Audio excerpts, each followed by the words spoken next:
Baik, Bapak-Bapak dan Ibu, selamat malam semuanya. Suara saya jelas ya? Jelas, Pak. Jelas, Pak.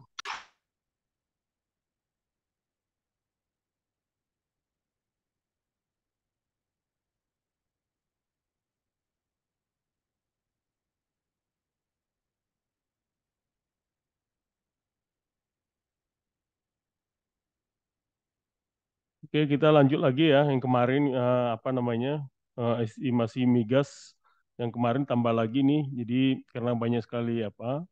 Jadi karena yang kedua ya tentang migas juga ya. Jadi kemarin sudah kita belajar tentang bagaimana sampai apa proyek migas sendiri. Migas itu mungkin dari sekian Bapak dan Ibu ada yang mungkin yang kerja di migas ya. Jadi tapi walaupun nggak di migas bisa tahu lah gitu ya bagaimana apa namanya migas ini sendiri. Jadi memang berbeda dengan konstruksi ya. Jadi metode estimasi yang digunakan juga berbeda gitu ya. Jadi ada kemarin sudah jelaskan gitu gimana gimana untuk apa bagaimana estimasinya.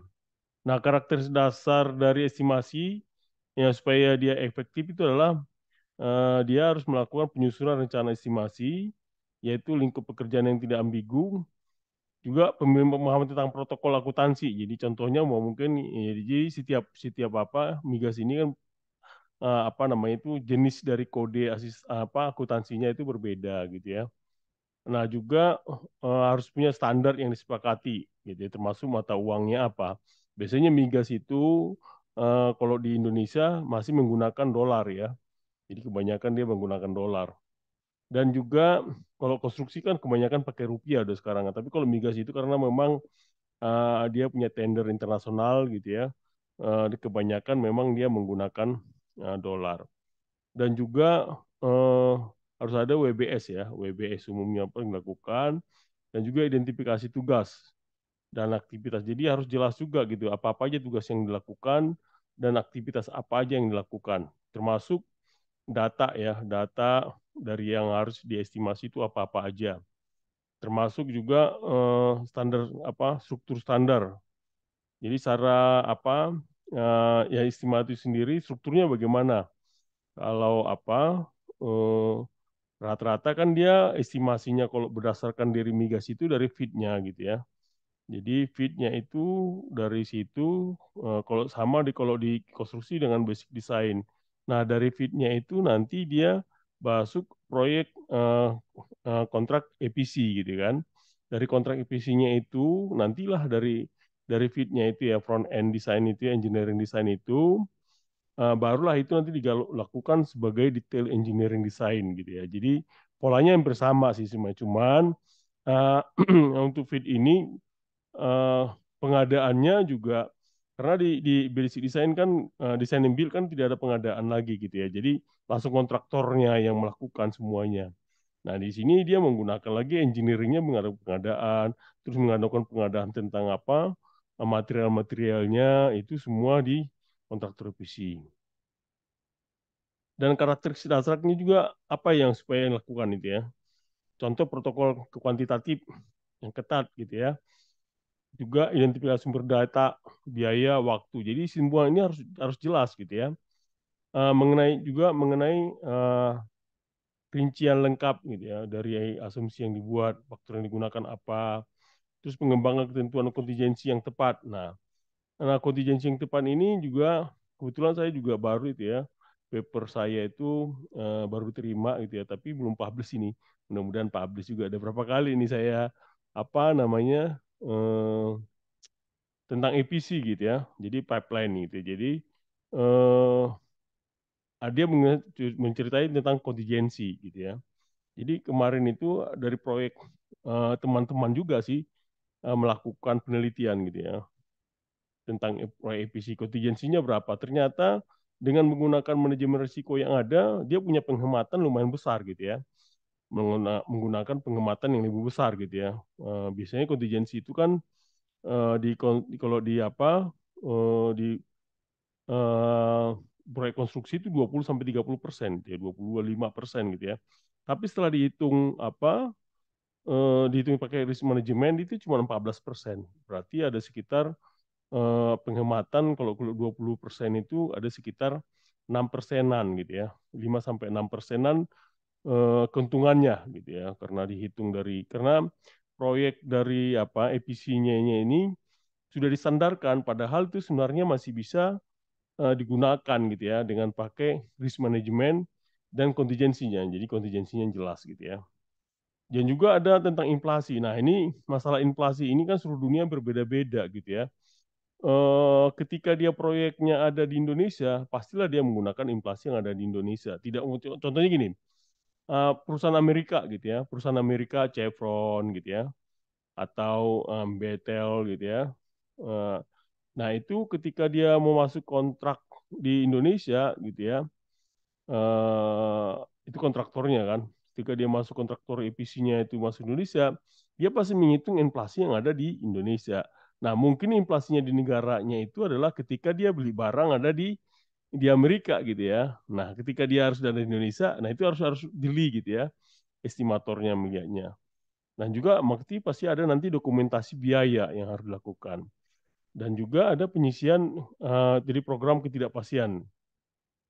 Contohnya ini kan sekarang ya, eh, saya kalau saya lihat kemarin dari paparan apa Menteri Keuangan ada 3 hal dia ternyata yang sangat ya ekonomi ya, yaitu pertama adalah inflasi, kedua adalah geopolitik, dan ketiga adalah um, apa nama iklim ya. Nah itu yang disorotin beliau gitu ya. Jadi ketiga apa ekonomi, nah geopolitik itu secara internasional karena kan ini migas ini sangat ini ya, sangat rentan terhadap geopolitik gitu ya. Karena eh, makanya kan sekarang ya sudah kalau migas itu kan terjadi ada decline gitu ya. Decline daripada eh, kok apa namanya produksi gitu ya, produksinya. Dan juga setelah nanti perang perang ini ya, Rusia Ukraina ini itu akan melonjak lagi gitu ya. Nah ini nih memang saya nggak tahu ya strategi internasionalnya gimana, tapi kalau kita lihat geopolitiknya memang lagi masalah gitu ya.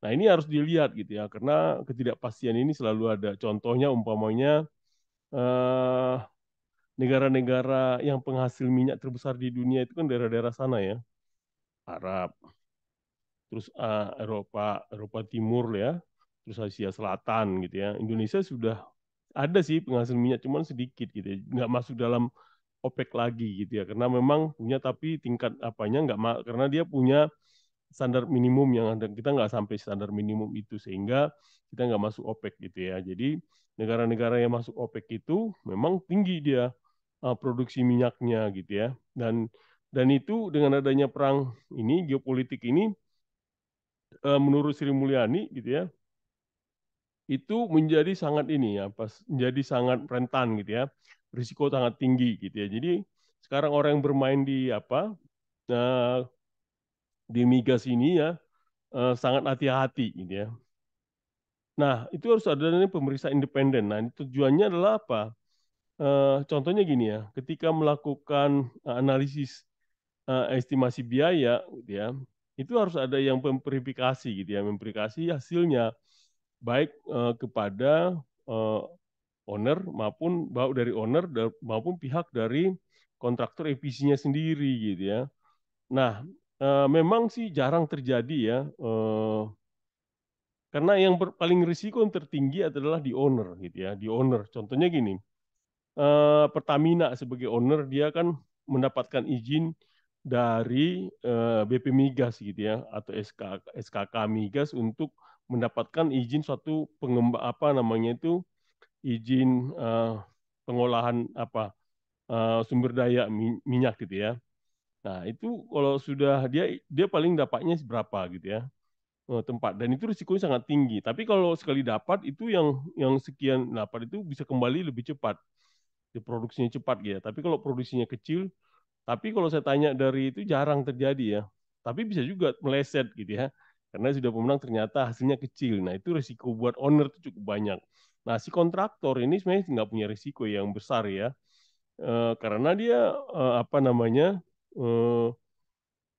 dia mendapatkan kontrak dari si owner gitu ya, yang kontraktor EPC lagi. Kontraktor EPC itu risikonya itu tidak besar, cuman kenapa dia dikasih kontraktor EPC karena memang supaya lebih cepat produksi gitu ya. Jadi ada untung ruginya juga gitu untuk melakukan kontrak EPC ini. Nah, nanti EPC estimasi juga dilakukan dan juga adanya pemeliharaan register gitu ya. Apa aja yang dilakukan termasuk mendokumentasikan perkembangan estimasi. Jadi estimasi itu setiap saat bisa berubah. Risiko-risikonya itu setiap saat bisa berubah gitu ya.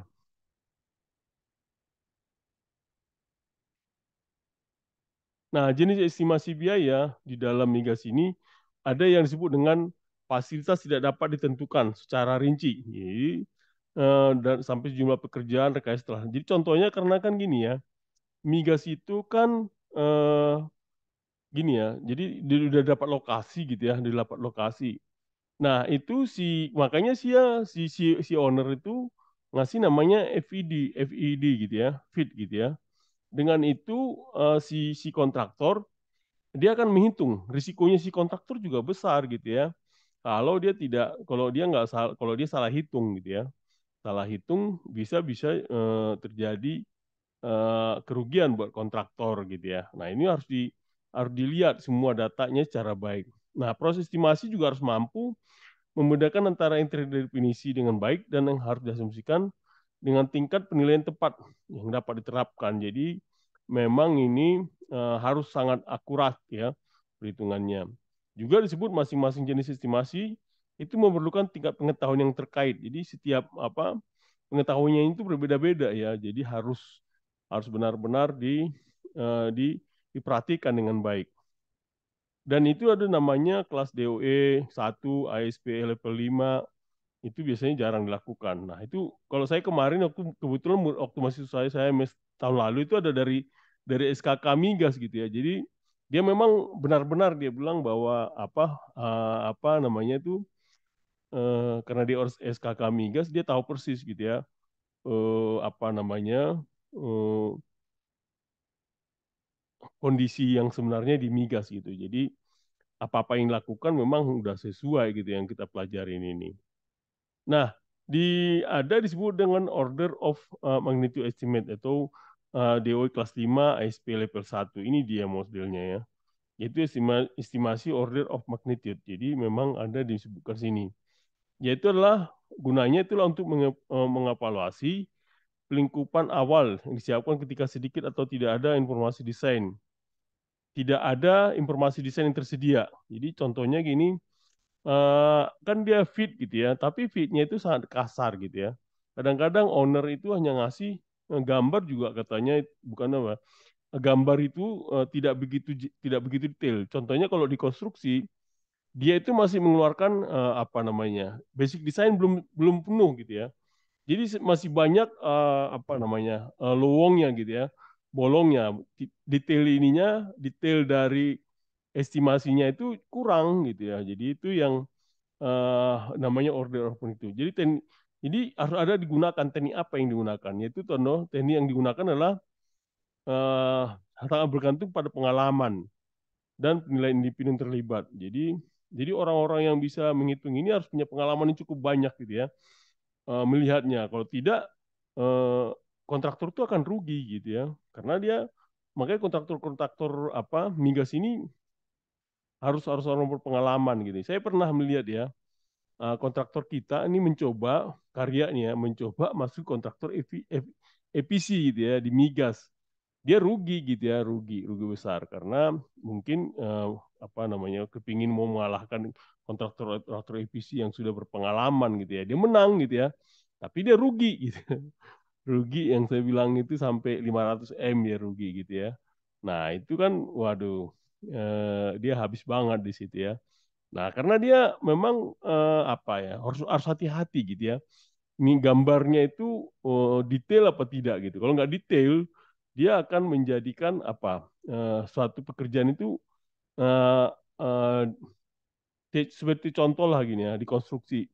Di konstruksi kan ada basic design gitu ya. Kalau dia kontraktor di design and build gitu ya. Tapi basic desainnya ini ternyata tidak detail gitu ya. Nah, itu memang kalau dikonstruksi masih bisa ya, masih bisa berubah untuk tapi kalau di apa namanya, di EPC itu berat sekali itu merubah itu gitu ya.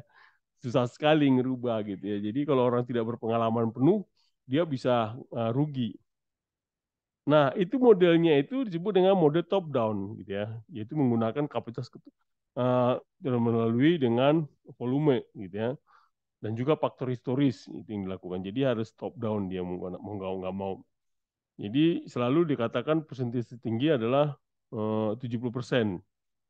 Jadi tingkat akurasinya itu memang sangat-sangat kecil gitu ya, yaitu hanya eh, hanya 40% gitu ya. Bahkan dengan bisa juga tidak lebih dari 5%.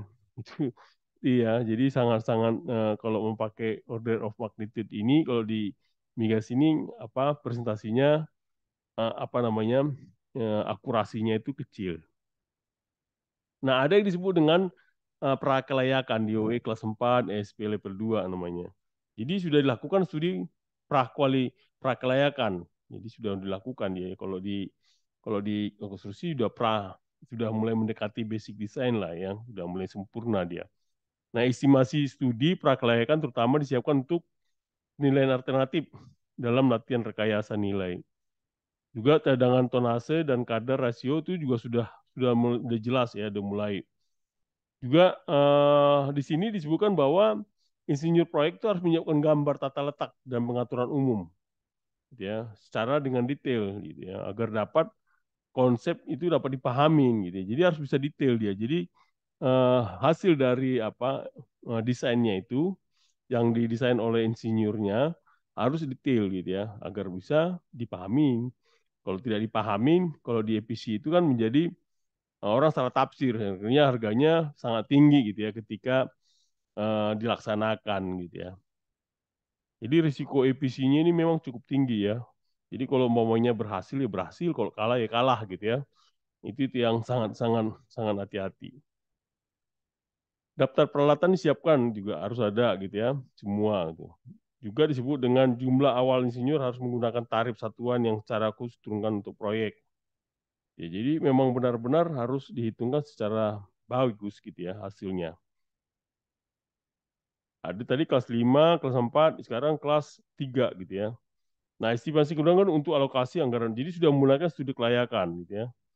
Angka nilai tunggal dari estimasi ini umumnya merupakan elemen keputusan kunci. Karena studi kelayakan dimaksud untuk menjadi cerminan dari apa ini sebenarnya akan dibangun, maka akan bergerak ke konstruksi ya. Nah, adanya disebut cadangan tonase gitu ya. Kadar, rasio pengupasan perlu dikonfirmasi. Yang perencanaan tambang selesai. Jadi harus ada perencanaan selesai pekerjaannya bagaimana. Nah, harus dibuat juga diagram alir proses dan keseimbangan. Baru nanti hasil produksi tahunan umur tambang akan dihitung. Nah, ini juga harus diperhatikan ya, kesenjangan informasi. Contohnya data-data yang didapat itu sebesar apa gitu ya.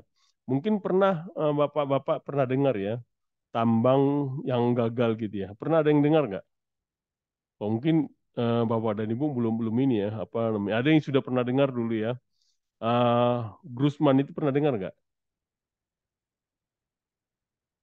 Jadi dia orang Filipina, ahli tambang, dia ditembak mati gitu ya. Jadi kayak ada mafianya gitu ya. Saya nggak ngerti juga gitu ya. Dan dia memang ahli gitu ya, ahli bahwa dia melihat di sini kondisinya berapa apanya namanya itu. Dan dia sangat sangat apa ya, sangat ahli bisa melihat kondisinya itu. Jadi eh, si owner itu sangat sangat sangat ini banget itu ya, sangat eh, si owner itu butuh banget sama dia gitu ya, karena dia bisa tahu kondisi di mana yang paling besar gitu ya.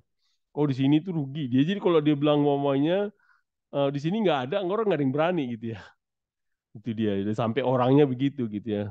Hmm, Nah itu tambang itu kayak gitu. Jadi kalau umpamanya seperti contoh gini deh. Pernah dengar lumpur apa Sidoarjo nggak? Ada yang tahu nggak Nah, Pak. Sidoarjo? Nah, Hah? iya, Pak. Nah, Nah itu kan tahu nggak ceritanya itu? Sidoarjo tahu nggak? Ada yang tahu nggak ceritanya? penggalian pipanya, penyedotannya miring, Pak, nggak sesuai dengan apa yang direncanakan. Setahu saya sih Mm-mm. itu, Pak. Jadinya bocor kemana-mana dan itu salah-salahan antara apa yang approve di lapangan dengan tim Subkon atau yang melakukan penggaliannya itu, Pak. Ya, itu salah satu ya. Jadi memang ada apa namanya itu salah hitung gitu ya. Jadi pada apa waktu itu memang saya ikutin benar ya. Kebetulan ahli apa namanya itu ahlinya itu kita pernah undang dulu ya sebagai pembicara dulu bagaimana kondisi yang sebenarnya sih. Nah, jadi ketika dia ini kan tambang gitu ya, memang harus ada yang mengetahui berapa sih kandungannya gitu ya. Nah, kandungan yang ada di dalam ini kan namanya kontraktor ya, kontraktor revisinya itu kan apa Bakri punya, kalau nggak salah ya, Bakri atau apa sih itu ya, kurang kurang ingat saya itu. Jadi dia salah, salah hitung. Akhirnya yang keluar bukan gasnya, tapi adalah lumpur gitu ya. Jadi salah masuk. Jadi akhirnya itu memang nasional gitu ya. Jadi berapa rumah di sana itu, waduh, saya udah pernah ke sana sih. Satu kampung itu hilang semua tuh dimakan. Sampai sekarang jadi bahan ini ya, apa namanya wisata kalau kita kita ke Sidoarjo itu ya di atasnya itu. Jadi tapi sekarang jadi digunakan jadi pasir itu ya. Bisa dipakai nanti jadi pasir, saya nggak tahu juga jadi mahal nanti itu ya. Jadi di situ juga eh, Pak ini ya, Pak Menteri sekarang siapa itu Menteri PU itu siapa namanya? Lupa saya jadi Menteri PU sekarang tuh. Basuki itu ya. Basuki itu dulu diperintahkan untuk apa menjaga itu kan. Setelah dia berhasil langsung dia karena dia kan ahli air gitu ya. Dia pimpronya waktu dari PU lah untuk bisa menjaga itu. Setelah itu dia jadi menteri gitu ya. Nah, itulah salah satu ya kegagalan yang sangat terbesar di migas gitu ya. Eh, Kalau nggak hati-hati menghitungnya. Jadi memang di migas itu sangat ini ya, eh, sangat berisiko tinggi sekali gitu. Kalau tidak tidak berhasil, apa namanya, gagal total gitu ya. Dan itu semua kerugiannya sangat besar gitu ya. Itu salah satu itu. Jadi memang salah satu salah informasi aja bahwa di situ ditemukan. Itu karena ya itu tuh kalau nggak salah itu ada perdebatan sih ya, diteruskan atau tidak gitu loh ceritanya kan. Mau ditambang lagi, dimasukin lagi apa tidak? Ya udah di stop. Ternyata ketika dia masuk itu nggak keluar gasnya itu. Yang karena udah kelumpur semua. Itu kan aneh, aneh lah itu ya. Suatu hal yang nggak habis pikir kita itu. Nah itu ya. Nah ada juga ada yang namanya estimasi definitif itu kontrol kelas 2 ASP level 4. Nah ini anggaran disetujui dan perlu ditinjau dan diperkirakan ulang. Pembaruan ini disebut dengan estimasi definitif dan disiapkan dari rencana dan spesifikasi yang dirancang sepenuhnya. Jadi ini sudah definitif nih ya. Artinya kalau kita itu sudah hampir mendekati detail ya, detail engineering design gitu ya. Nah, biaya kemudian diterapkan ke item pekerjaan yang diukur, yaitu contohnya untuk pemilik adalah bagian biaya, untuk kontraktor adalah komponen harga. Itu berbedanya gitu ya. Karena harga satuannya yang dia harus cari gitu ya. Analisa harga satuan yang kita pelajari yang kemarin itu berbeda di cara ngitungnya gitu ya. Dampaknya. Berikutnya adalah langkah-langkah estimasi yang pasti. Jadi harus dilakukan sepenuhnya mendefinisi dan memahami ruang lingkup. Kedua, take off and or quantity ruang lingkupnya. Terus terapkan penetapan biaya ke ruang lingkup. Jumlahkan aktivitas yang dihitung. Dokumentasikan dengan benar gitu ya. Itu harus langkah-langkah yang dilakukan. Jadi udah kita definisikan, kita lihat ruang lingkupnya, baru biayanya berapa gitu ya. Baru aktivitasnya, skopnya berapa gitu ya, skopnya apa-apa aja.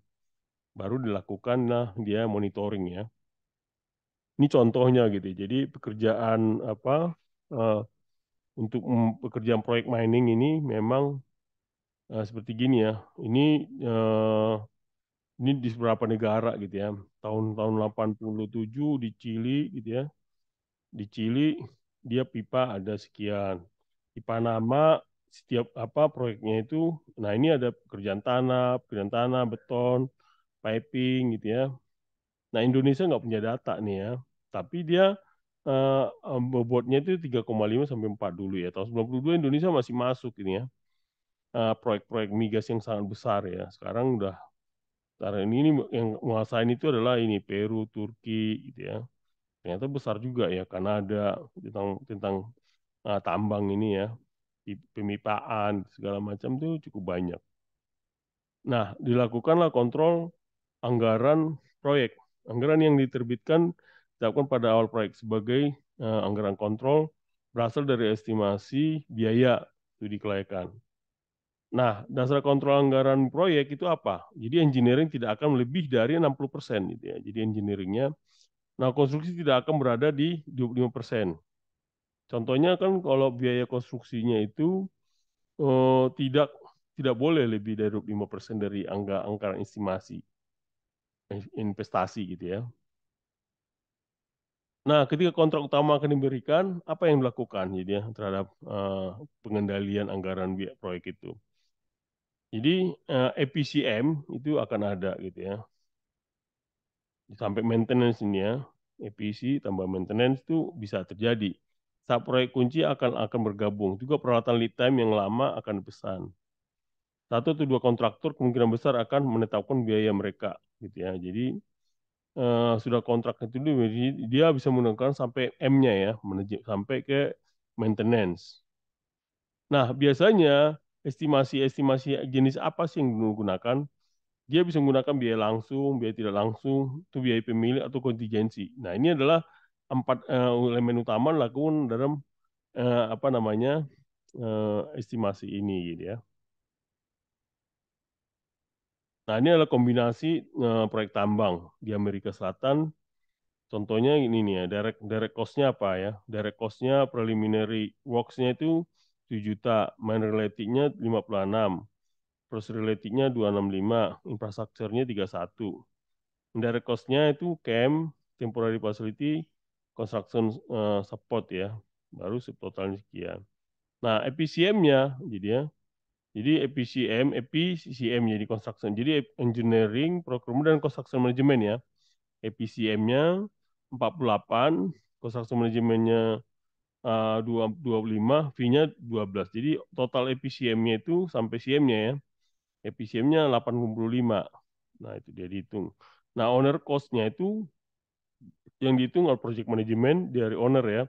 Owner project support staff 9, owner project expensive 5, pajak atau loan mon atau asuransi dapat 14. Itu totalnya ini ya. Nah, kontingensinya, nah itu besar dia di sini ya. Nah ini dia, jadi kontingensinya itu bisa besar gitu ya. Besar dia, 102. Dan ini kan dihitung. Padahal sebenarnya, kalau temuan saya kemarin, ini kontingensinya bisa dihitung gitu ya. Ya bisa dihitung sebenarnya di sini. Nah, total proyek itu 785 jadinya. Jadi biaya-biaya total proyek kapitalnya 875 jumlahnya. Jadi tambah 60, tambah lagi apa sangkosnya. Sangkos itu tahu nggak sangkos ya?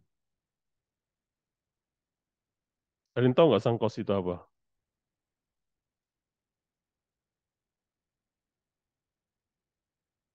Ada tahu nggak sangkos tuh? Jadi sangkos itu apa ya? Nah, biaya-biaya kalau umpamanya Bapak dan Ibu di proyek itu ya, sangkos itu tidak dimasukkan dalam investasi gitu ya. Jadi dia kayak hilang aja gitu, biaya hilang gitu ya. Tapi harus dihitung, dimasukkan. Jadi dianggap ini 35. Jadi total proyeknya itu 110. Seperti sangkos itu entertainment, apa nah itu urusan-urusan urusan-urusan izin lah atau apalah gitu ya. Mendatangkan apa nama itu apa banyak sekali lah digunakan. Itu dianggarkan 35. Jadi total proyek itu adalah 1.100 juta dolar gitu ya. Nah, inilah contoh gitu ya untuk perhitungan migas. Nah, direct cost itu adalah biaya langsung adalah semua permasalahan yang dapat langsung digunakan. Contohnya peralatan pabrik ya dan bahan-bahan habis pakai yang diisi, bulk material, tenaga kerja, item subkontrak, peralatan konstruksi, mobilisasi dan demobilisasi kontraktor, biaya overhead dan keuntungan itu direct cost ya kontraktor konstruksi. Nah, juga overhead variabel gitu ya, variabel overheadnya berhubungan langsung dengan pelaksanaan yang berhubungan langsung ya, variabel itu yang berhubungan langsung ya. Contoh gaji, ya, dukungan dan tenaga kerja, akomodasi, bangunan dan fasilitas, dan lain-lain ya. Juga overhead tetap. Biaya overhead tetap itu dipengaruhi oleh ukuran dan lokasi organisasi kontraktor. Jadi contohnya biaya kantor pusat, termasuk iklan dan pemasaran, biaya tender, obligasi konstruksi, dan biaya pembiayaan. Terus laba juga dihitung ya. Nah, biaya langsung dan pajak gitu ya. Nah, indirect cost itu adalah biaya yang tidak dapat secara langsung dikaitkan dengan pembangunan fasilitas, yang tidak langsung ya, tidak dapat secara langsung dikaitkan ya, untuk fasilitas pabrik atau infrastruktur terkait, tapi diperlukan untuk mendukung upaya konstruksi. Contohnya fasilitas gitu ya. Contohnya fasilitas sementara toko, kantor, ruang makan, jalan, listrik, air, pembuangan limbah, utilitas lainnya. Nah, juga KM konstruksi gitu ya. Biasanya tempatnya apa namanya tuh para ini ya, KM-KM itu yang digunakan para kontraktor ya. Juga jasa konstruksi dan pendukung proyek gitu ya, survei gitu ya. Juga penyelidikan studi proyek gitu ya, masuk di indirect cost. Juga gudang, toko, commissioning dan startup-nya itu masuk ke indirect cost. Jadi commissioning itu apa-apa aja. Terus alat kunci, alat kecil gitu ya, dan peralatan pendukung kecil lainnya. Nah, biaya EPCM ini cukup signifikan ya. Jadi EP, engineering, procurement, dan CM gitu ya. Biaya PCM ini meliputi desain dan rekayasa konstruksi proyek, yaitu pengadaan semua ya, item fisik yang diperlukan. Jadi EPCM seperti kontraktor konstruksi menagih biaya overhead dan membebankan biaya untuk keuntungan. Nah, keuntungan efisien menjadi milik pemilik perusahaan EPCM. Jadi bukan dana dari klien kekurangan. Ini dia ya, biaya EPCM tipikal. Jadi totalnya, kalau kemudian TIC-nya, percentage of TIC-nya, project manajemennya, engineering desainnya, project controlnya, procurement-nya, contracts administration gitu ya.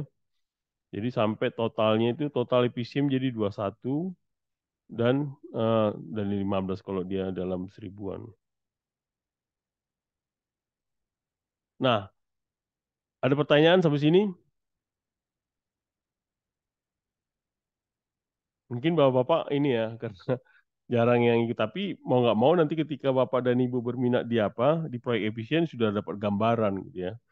Bahwa banyak sekali sih ya orang-orang yang konstruksi yang mau berminat di efisien karena memang biayanya apanya keuntungannya besar. Keuntungannya bisa 30 sampai 40%. Sementara di konstruksi itu keuntungannya maksimal 10%. Kalau dia pun setengah mati bisa sampai 15%. Jarang yang mencapai sampai 20% gitu ya biaya konstruksi. Tapi kalau migas bisa 30-40% dia keuntungannya. Karena risikonya yang besar selama dia mampu ya rata-rata kontraktor yang sudah menguasai ilmunya itu dia bisa apa namanya itu dia bisa eh, menjalankan proyeknya dengan bagus gitu ya. Ada pertanyaan sampai sini?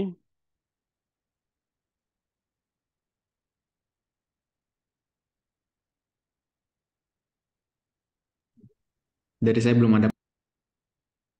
Oke, kita lanjut ya. Nah, kalau biaya pemilik itu apa aja sih gitu ya. Jadi pemilik itu mencakup semua biaya yang secara khusus dapat Sorry Pak, Lukas saya ya. ditanya mau tadi lupa. Yang sangkos Pak, Kenapa? itu dia sangkos bisa ngasih nilai itu dari dia nunggu harga aktualnya keluar dulu sangkos sambil berjalan nanti kalau berjalan proyek diupdate atau langsung nembak harga Pak. Jadi ini karena estimasi nembak harga gitu biasanya. Jadi disiapkan sangkosnya. Contohnya sangkos itu kan biaya-biaya yang tidak terdaftar di dalam biaya-biaya semuanya gitu ya. Hmm. Contohnya apa namanya itu kan kalau kita transportasi ketemu sama apa namanya itu sama owner gitu ya. Kalau kontraktor kan harus biaya-biayanya itu. Terus biaya-biaya untuk ketemu apa apa namanya itu istilahnya itu kan kasih makan ke owner gitu ya. Itu untuk jamuan-jamuan gitu ya. Mau nggak mau kan gitu. Terus juga harus nanti kalau ownernya minta gini, eh, tolong dong saya dipanggil ini ahlinya gitu ya. Bapak kan tidak masukkan angka di situ kan, tapi kan ahlinya harus datang gitu ya. Biaya transportasinya harus dibayar gitu ya. Biaya keahliannya harus dibayar. Nah, kayak gitu-gitu loh. Jadi Biasanya mungkin berapa ya? harus harus ada pengalaman juga ya Pak ya kalau Ya, untuk makanya saya bilang ininya. harusnya biasanya 2,5%, ada yang 0,225 gitu ya. Apa namanya? Kalau dia di sini tuh berapa persen ya? Coba lihat ini ya, sangkosnya ini kira-kira kalau dia dihitung di sini sangkosnya itu 35 dari 1.100.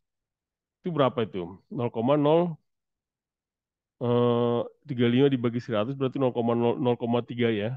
Katakanlah gitu ya. Ya kan? 0,3% gitu ya. Jadi eh, atau berapa ya coba ya?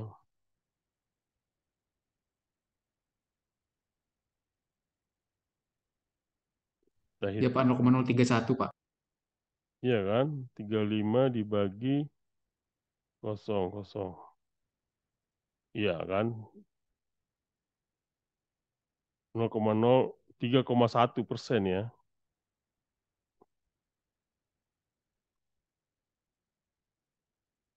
0,03, 0,03 gitu ya. 3,1%.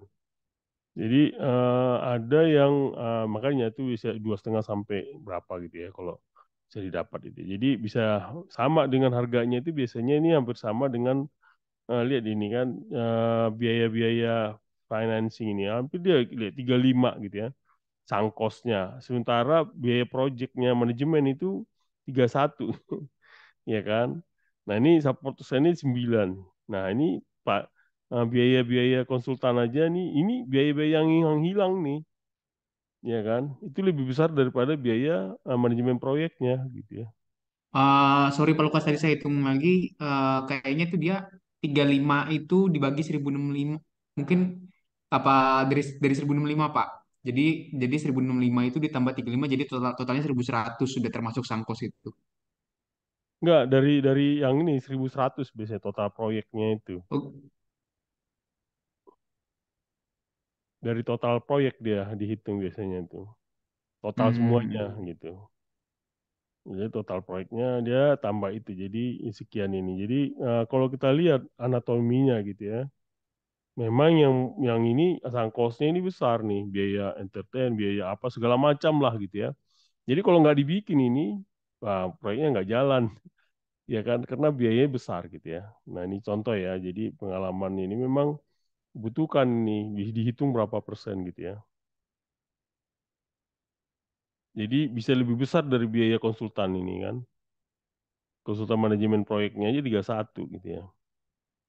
Dan engineering procurement-nya aja 48, construction manajemennya aja 25 gitu ya. Ini masih di bawah Sangkos gitu ya. Jadi memang itu kadang-kadang saya pengalaman ya, mungkin bapak-bapak yang pernah pengalaman melakukan Sangkos itu berdarah-darah gitu ya, istilahnya orang gitu ya. Semua dilakukan. Contohnya gini, mendapatkan izin gitu ya, izin dari pemerintah, tanda tangan gitu kan harus itu nggak ada di sini dia. Contohnya dia harus melakukan nanti rapat di hotel gitu ya, di hotel A, di hotel B gitu ya, itu berapa hari atau 2 minggu gitu, 1 minggu gitu ya, itu dia harus siapkan semua gitu ya. Di sini kan nggak ada kan. Nah itu contoh-contohnya gitu. Gitu. Jadi kalau nggak disiapkan itu ya cuman hanya dapat itu ownernya untuk dapat owner ini dari owner nih. Jadi dari semua hotel ini eh, harus ini owner kepada sini lagi. Tapi kalau kontraktor kepada ini juga bisa jalan lagi biasanya dilakukan gitu. Kalau sudah berjalan. Ada lagi pertanyaan?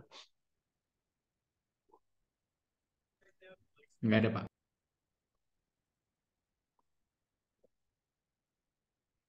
Jadi tambang ini memang risiko sangat besar ya. Makanya dibilang di sini kontingensi. Nah, coba 101 dibagi 1.100 itu ya.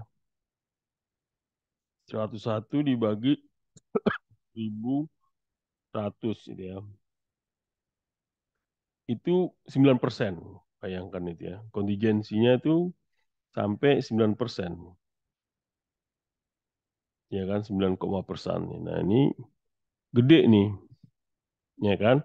Nah, kalau dihitung nanti analisa risikonya, ini dihitung yang baginya itu eh, bisa lebih kecil gitu ya. Nah, ini bukan pengalaman, hasil riset saya itu ya. Sama ada mahasiswa dulu S2 itu melakukan riset yang sama, itu coba kita hitung gitu ya.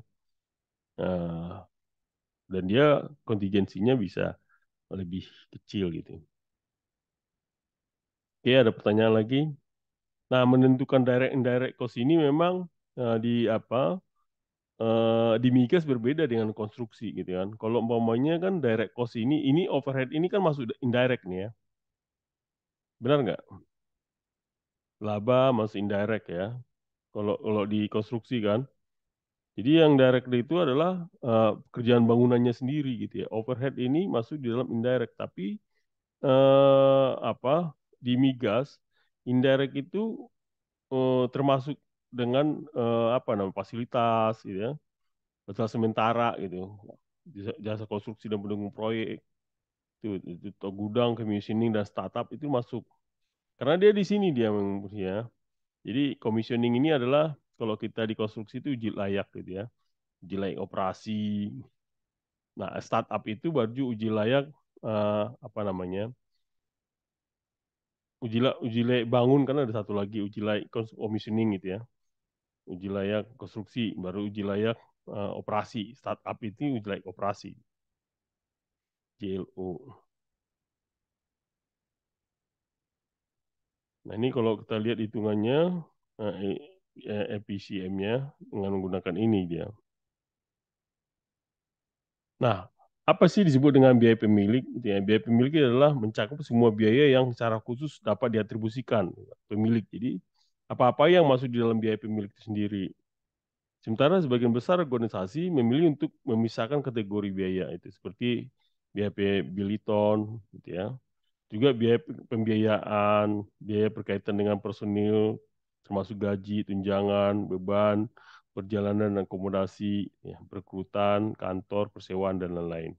Nah itu untuk biaya-biaya yang pemilik lakukan gitu ya, bukan kontraktor. Contohnya gini, ketika di dalam proyek itu kan harus ada kantornya pemilik gitu ya, supaya nanti katakanlah nggak mungkin dia ke Jakarta gitu ya.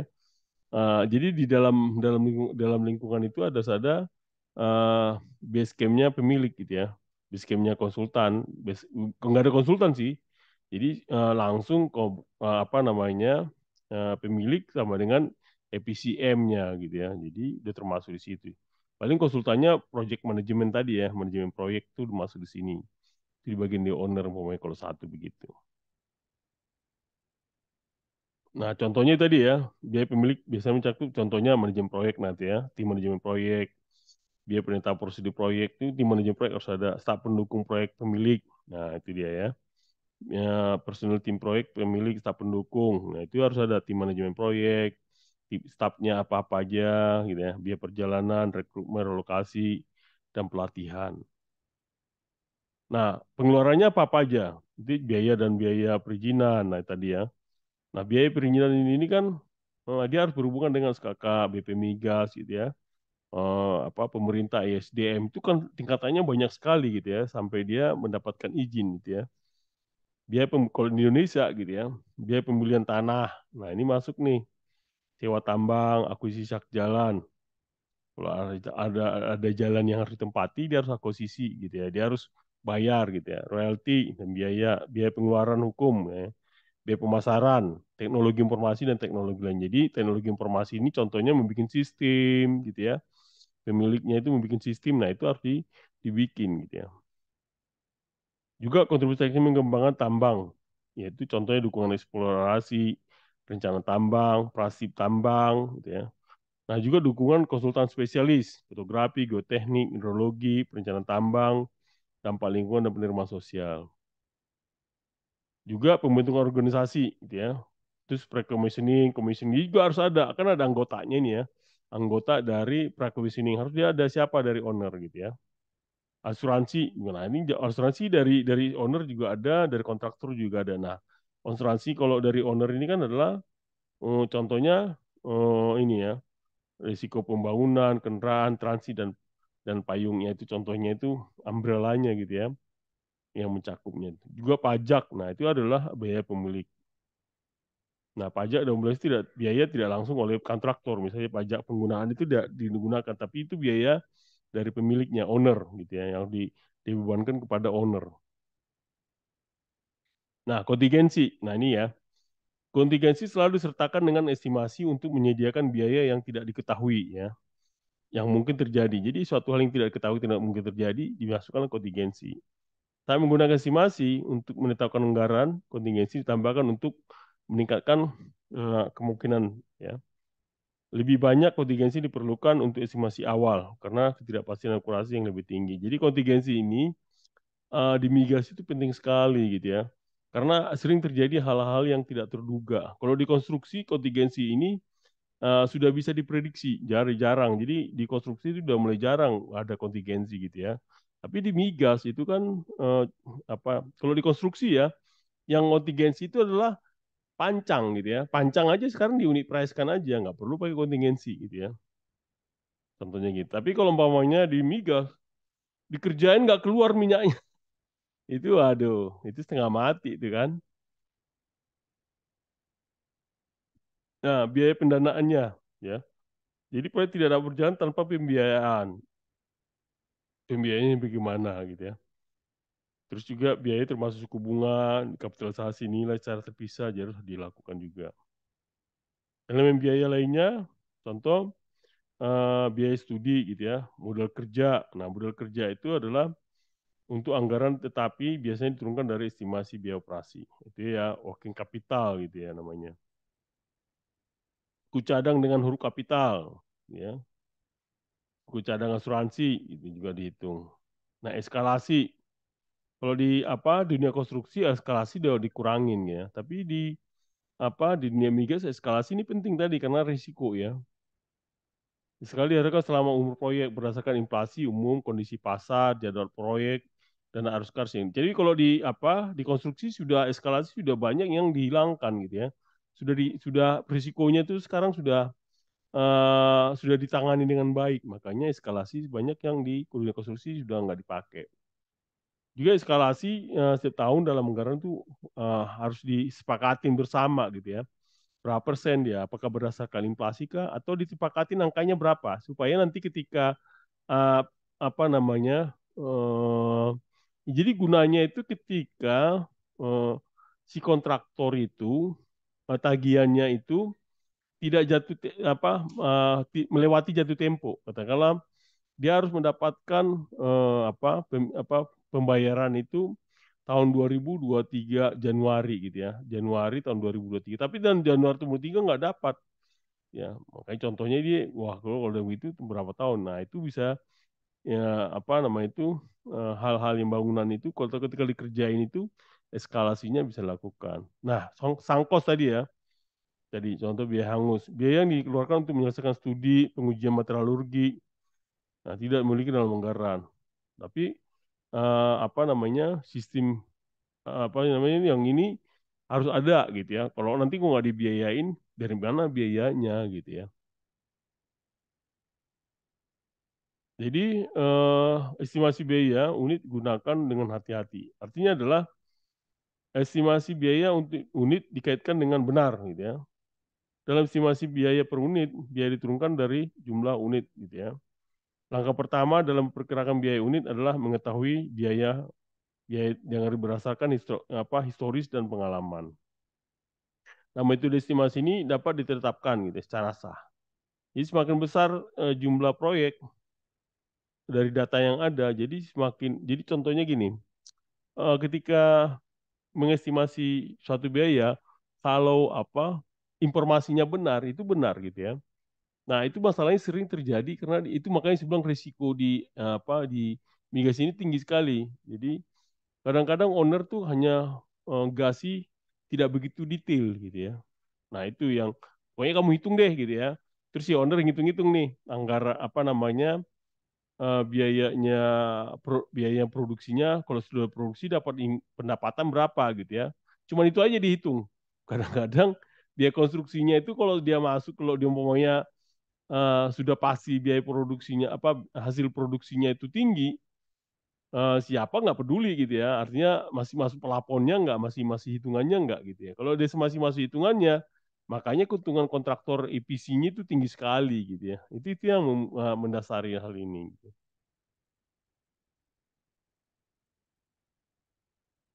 Nah, metode penganggaran proyek EPCM ini eh, yang tidak dapat terima kenapa? Yaitu contohnya kalau dia beberapa perusahaan teknik yang kurang terkenal menggunakan dua metode lain membuat anggaran proyek, yaitu pengangguran ke bawah dan penganggaran tingkat staf gitu ya.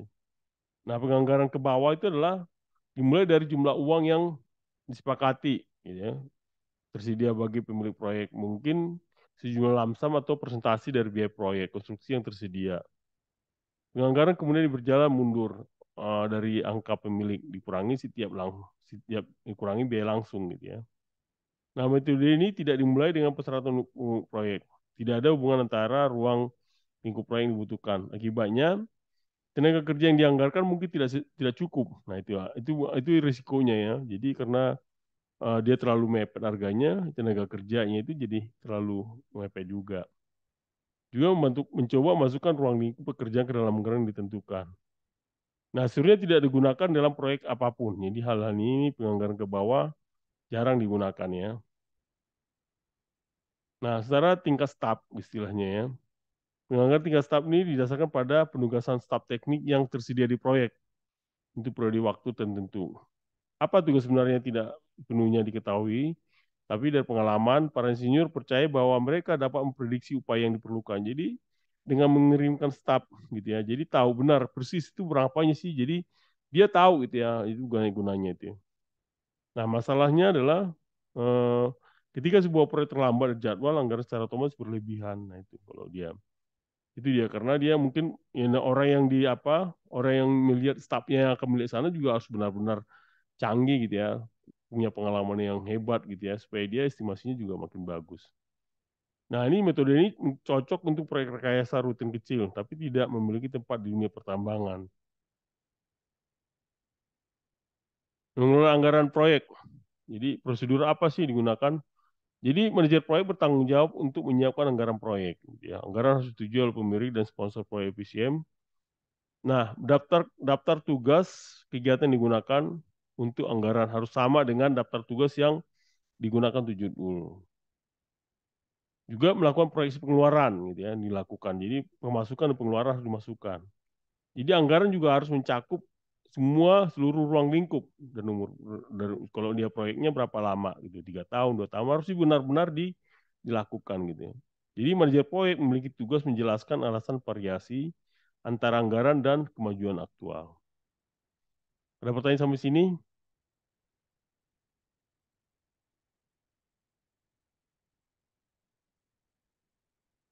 Oke. Nah, analisis nilai proyek gitu ya. Nah, dilakukan lagi. Setelah mendapatkan itu, dia melakukan analisis nilai proyek. Jadi apakah hasil analisis keuangan diperoleh dari estimasi proyek atau tidak. Nah, keberhasilannya itu bisa didapat gitu ya.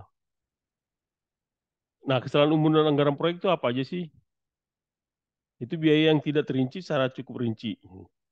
Dengan asumsi bahwa semua tugas diantisipasi yang mengarah ke arah kontingensi yang tidak memadai. Jadi kalau mau dihitung kontingensi tapi tidak memadai gitu ya, tidak detail, itu juga suatu kesalahan ya. Tidak ada kelonggaran untuk koreksi yang selalu dihasilkan setiap tinjauan. Mengabaikan aktivitas proyek yang berlanjut. Mengabaikan untuk mendapatkan komitmen kontraktor. Gitu ya. Menghilangkan tugas, misalnya rapat, gitu ya, bisa juga. Jadi apa namanya itu kalau rapat-rapat masalah teknis dia jarang ikut gitu ya. Jadi akhirnya eh, karena dia nggak masuk ketika dia apa persetujuan-persetujuan itu dia nggak ngikutin. Nah, itu bisa tiba-tiba anggarannya bengkak atau kurangnya transparansi gitu ya. Jadi anggaran itu checklist anggaran itu contohnya adalah eh, purpose and classification of estimate, scopingnya, statusnya gimana, previsibility-nya, visibility, apakah definitifnya gitu ya masih. Baru level report include to exceed scope, dipahami apa tidak. Level accuracy required for the estimate type, qualified atau tidak. Mari baru masuk maturity of information, project definition-nya ditetapkan, estimasi sequence sudah ada, confidence levelnya berapa gitu ya. Nah, keempat itu, ini ada checklist-nya ini ya, harus dilakukan. Prerequisite-nya, scope, project scope-nya, battery limits-nya, validity data sources, economic climate, gitu ya, dan lain-lain. Nah, costing prosesnya itu estimate work plan, gitu ya, strict quantification, contingency allowance, basis of estimate. Nah, draft estimate itu juga final estimate. Nah, itu ya udah harus masuk. Baru masuk ke full budget. Nah, budget, cost element, working capital, escalation-nya, ya, confirmation-nya. Baru masuklah budget result-nya. Baru dihitung risk analysis nih. Nah, itu kan sudah dapat, baru dihitung risk analysis. Baru yang cash flow-nya.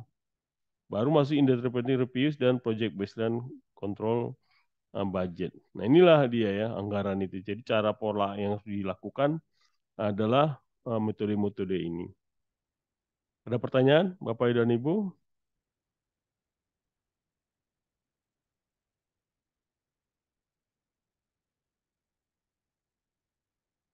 Kira-kira cukup jelas atau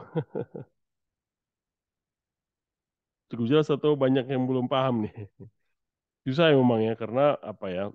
Mungkin Bapak-bapak yang pernah jadi proyek EPC siapa sih ini ya? Migas ya? Enggak ada ya? Enggak ada ya? Jadi memang agak sulit ya. Jadi nggak apa-apa, tapi ini jadi pengalaman. Bapak ini ketika nanti Bapak mencoba atau menjadi apa kontraktor migas, wah ini canggih-canggih juga nanti nih. Saya itu ada berapa itu ya kontraktor-kontraktor migas itu, kalau sudah berhasil ya, wah, karena memang seperti apa ya perusahaan-perusahaan yang, tapi sekarang ya memang proyek migas ini juga udah mulai jarang gitu ya. Apalagi sudah mulai ini apa listrik ya. Jadi migas ke depan itu udah ada renewable energy, migas itu jadi nggak populer gitu ya. Jadi itu memang apa proyek migas ini jadi sangat turun sekarang karena sudah pakai electric vehicle gitu ya. Jadi kemungkinan berapa tahun kemudian itu kalau Indonesia tahun 2025 loh ya harus sudah ada mulai mobil-mobil listrik gitu ya. Jadi 2025 sampai 2030 itu udah hampir berapa persen nanti pakai mobil listrik. Jadi migas ini menjadi sangat ini ya, nggak populer lagi. Makanya negara-negara penghasil minyak sampai sekarang ini eh, sudah mulai mengalihkan apa namanya itu ya, mengalihkan caranya gitu ya, seperti Arab Saudi gitu ya, Arab lah gitu ya. Dulu dia tergantung pada minyak, tapi sekarang dia harus harus mengubah. Karena apa? Karena proyek-proyeknya sudah berbeda gitu ya. Apalagi ini sudah nanti ada mobil listrik gitu ya, mobil terbang lagi. Waduh, nggak ada lagi pakai orang BBM gitu ya. Jadi contohnya gini ya, saya mungkin pernah gini ya, saya pernah apa kita prediksi bukan prediksi sih. Jadi kemungkinannya itu begini nih. Saya agak ini ya.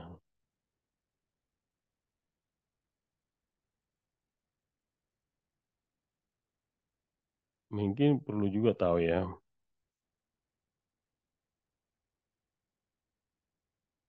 Mana sih? Jadi kondisinya tuh gini nih ya.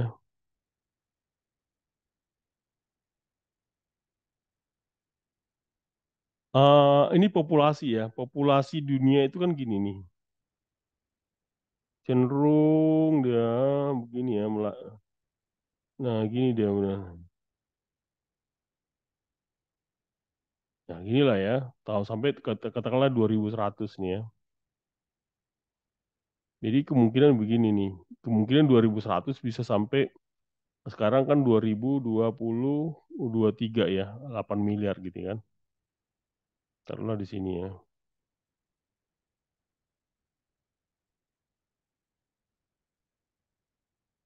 2023. Ini kan udah 8 M ini ya. 8 M nih. Sekitar 8 M, 8 miliar ini ya. Jadi bisa jadi cuman bisa ini ya. Ini adalah populasi. Nah, sumber daya alam kebalikannya. Jadi sumber daya alam mungkin karena di sini nggak lihat ke sini, ini dia gini dia nih, apa namanya? Kasih warna ini ya. Sumber daya alam tuh akan begini gini nih, cenderung menurun ya. Sumber daya alam nih, sumber daya alam, resource ya, natural resource ya, atau fosil gitu ya. Jadi dari fosil ini, dia cenderung menurun ini. Nah ini, jadi kemungkinan nanti kenapa? Karena memang sudah habis gitu ya, diambil sama manusia nih. Mungkin sekarang ini kan terus digali-gali gitu kan. Nah nggak mungkin yang apa terdalam itu apa namanya selalu dia begini terus nggak mungkin dia gini gitu ya, nggak mungkin dia pasti lama-lama menurun habis. Jadi kemungkinan ini habis tahun 2100 ini atau 2000 ini bisa hilang ini ya. Nah, dengan energinya di sini hilang gitu ya, dengan kondisi gini paling banyak ini, sehingga apa yang digunakan kan gitu kan, gapnya kan gede ini. Kalau di sini kan mungkin ya orang masih banyak ini ya, contohnya gini nanti ini. Sekarang juga udah mulai terasa gitu ya. Ini negara-negara Eropa tuh sudah sadar ini. Eropa sudah sadar gitu ya. Karena Indonesia aja, aku juga bingung gitu. Indonesia membangun jalan gitu ya. Sementara nanti ya jalan elektrik ya, apalagi kalau udah mulai ada eh, apa namanya itu mobil terbang itu. Kalau di Jerman ya, di Nederland itu, Jerman atau Belanda itu jalan udah ditebangin semua tuh. Pernah lihat nggak?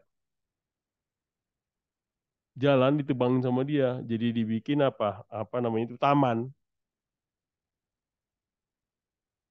Saya ada pernah lihat gambarnya itu. Ada yang pernah lihat gambarnya nggak? Jadi di Eropa gitu ya. Apalagi sekarang itu Spanyol semua itu rata-rata orang udah naik sepeda gitu ya. Dan mulai di apa di Eropa lah tingkat tingkat pemakaian electric vehicle itu tinggi. Sudah hampir 25 20 gitu ya, 25% ke atas gitu ya. Jadi sudah cukup tinggi gitu ya. Jadi EV-nya itu sudah cukup tinggi. Karena mereka tahu ini nih ya.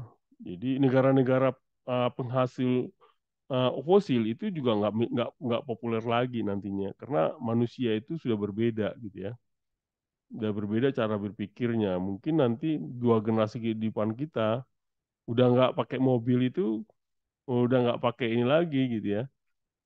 Gitu. Ya, ini yang menjadi yang di migas ya. Proyek migas itu kenapa menurun? Ya ini tadi masalahnya populasi menaik gitu ya.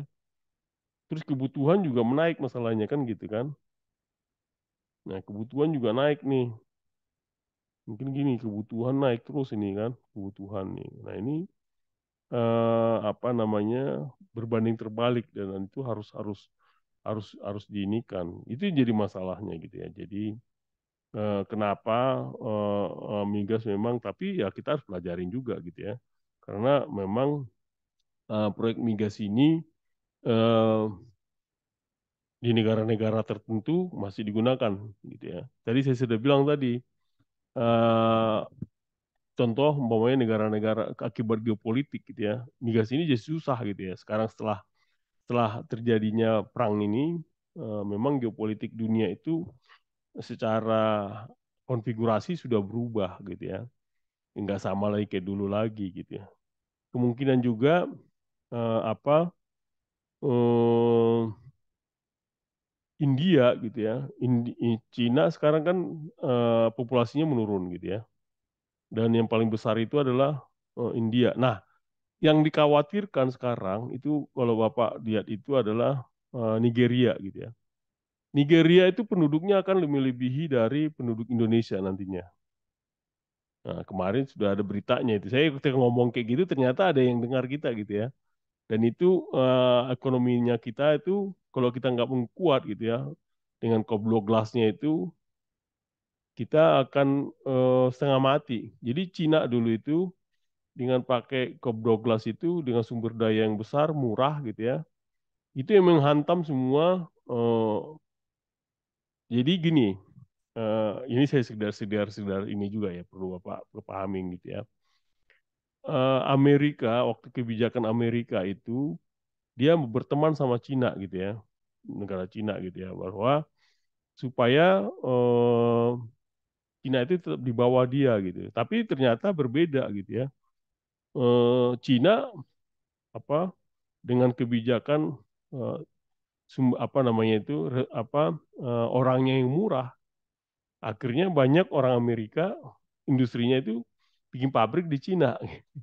Makanya banyak made in China, China gitu ya. Cina lah semua di seluruh dunia gitu ya merajain. iPhone aja juga made in China gitu ya. Nah, itu kesalahan dari Amerika gitu ya. Oh, tapi sekarang mereka sudah mulai berubah gitu ya dan itu jadi ancaman sekarang.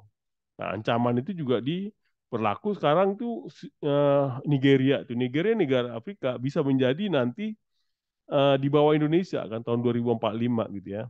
Akan menjadi negara maju setelah di bawah Indonesia. Nah, peluang peluang kita sebagai negara maju tahun 2045 itu kecapean enggak gitu ya. Sekarang orang banyak gitu.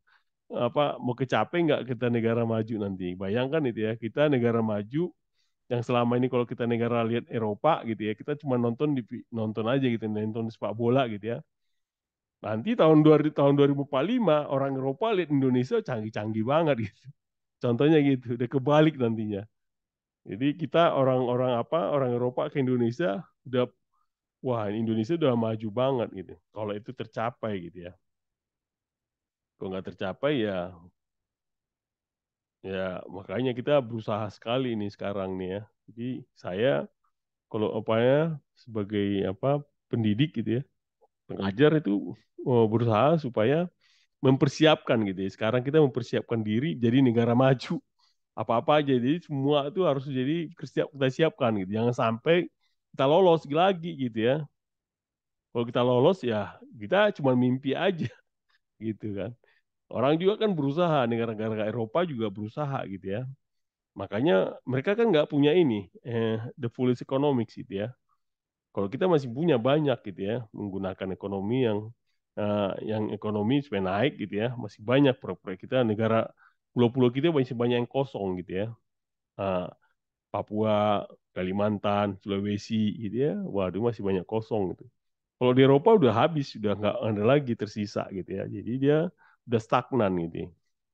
Kalau kita makanya bisa jalan terus. Nah ini adalah contohnya ya.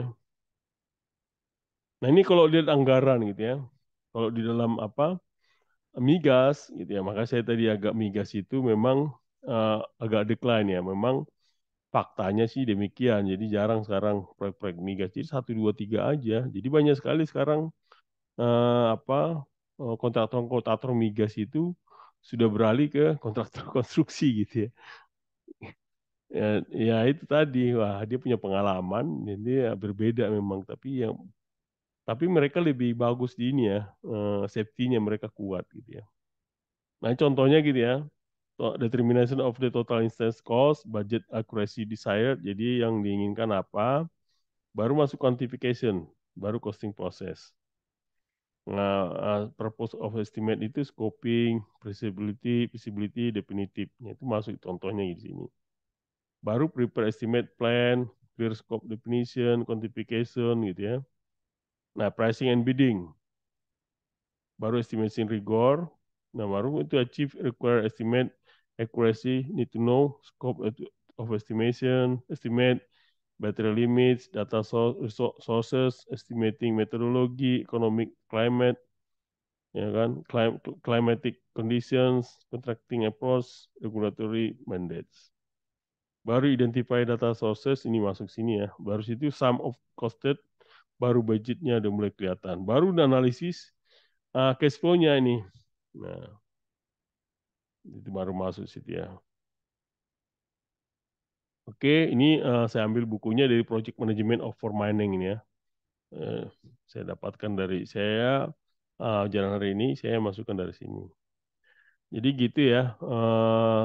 Ada pertanyaan Bapak dan Ibu?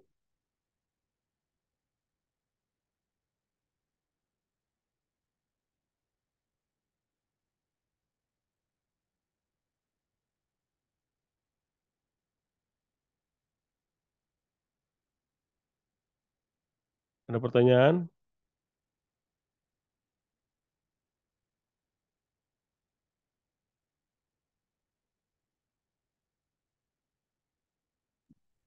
Dari saya nggak ada, Pak. Oke, yang lainnya ada? Kalau nggak ada pertanyaan, ini aja ya, apa namanya? Kita bisa apa namanya? Presentasi tugasnya ya.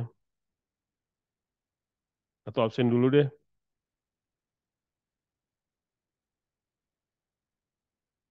Mumpung ingat nih.